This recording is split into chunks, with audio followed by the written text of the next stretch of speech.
आप सबसे निवेदन है, आपके घर में छोटे से बच्चा जन्म ले, उसके कान में एक बार श्री शिवाय नमस्तुभ्यम बोला करो।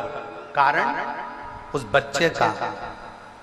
बाल बाका नहीं हो सकता, उसे बड़ी बीमारी घेर नहीं सकती अगर उसके कान में जन्म के समय पर श्री शिवाय नमस्तुभ्यम का स्मरण कराया।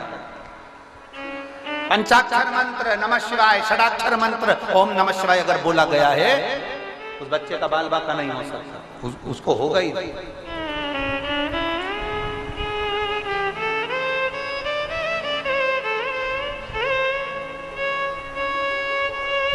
हम पहले भी कहे हैं, आज फिर कहते हैं, जो बच्चे हाथ पैर से जन्म से, जिनका जन्म हुआ है बच्चों का और वो हाथ पैर से अगर विकलांग हैं, जो बच्चे जन्म लेने के बाद शरीर से पूर्ण तरह से ठीक नहीं है, हमने पहले भी एक बार कहा है कि शिव जी का जो सरसों का फूल होता है, शंकर भगवान को सरसों का जो फूल होता है, बैठो सरसों का जो फूल होता है, वो सरसों के 108 पुष्प देवादिदेव महादेव को समर्पित करते, शंकर भगवान को वो पुष्प समर्पित करते। सरसों का फूल ना मिले तो बाबा का, देवादिदेव महादेव का कभी योग लगे तो कभी कोई विद्वत जन से मिलकर भगवान शंकर का सुंदर सरसों के तेल से अभिषेक करो। शिव तत्व की प्राप्ति, ये एक उपाय YouTube पर आपको मिल जाएगा। एक लौंग, एक कमलगट्टा, एक काली मिर्च का जो उपाय था सरसों के तेल वाला, वो YouTube पर मिलेगा। प्रयास करना, उसके साथ में मेहनत करना।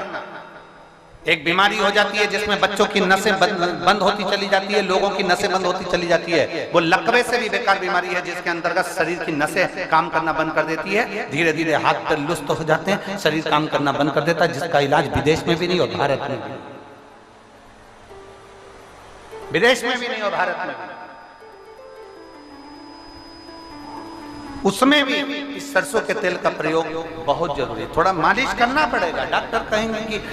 हड्डी मजबूत हो जाती है, नसें मजबूत हो जाती है, कड़क हो जाएगी, फिर वो काम की, तो वैसे भी तो शरीर कड़क हो रहा है, वैसे भी तो शरीर बेकार हो रहा है, उसको मल उस पर नाभि में 2 बूंद डालकर तेल मालिश कर।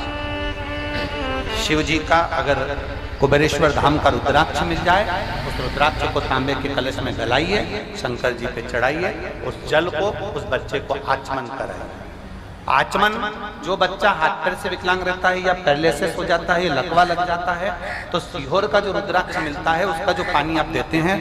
पैरालिसिस वाले को, लकवे वाले व्यक्ति को या हाथ पैर से बेकार व्यक्ति को, बच्चों को जो प्रदान करते हैं, उसको 3 जगह पर जल को पहले स्पर्श कराया जाता है। आप लोगों के स्मरण में होना चाहिए कि पानी पिलाने से पहले उसको 3 जगह स्पर्श कराओ। अगर पाँव नहीं काम कर रहा है, हाथ नहीं काम कर रहा है, शरीर काम नहीं कर रहा है, बच्चा पूर्ण तरह से चल नहीं रहा है, पड़ा ही रहता है पलंग पर, तो उसके लिए 3 जगह सीहोर के रुद्राक्ष का जल शिव जी को चढ़ाकर कुंदकेश्वर महादेव के नाम से उस पानी को लाकर 3 जगह पहले उसका स्पर्श कराया जाता है। उस कटोरी के जल को हथेली में लिया जाता है, कुंदकेश्वर का स्पर्श करके सिर पर, कुंदकेश्वर का स्पर्श कराकर उसके वक्षस्थल पर, कुंदकेश्वर का स्पर्श कराकर उसके नाभि कोश पर उसको छुआया जाता है। बचा हुआ जो जल था कटोरी में, ये तो हथेली के जल का काम है, कटोरी में जो जल बचा हुआ है वो बच्चे को 2 बूंद 3 बूंद 4 बूंद जितना पिला सकते हो वो पिलाइए।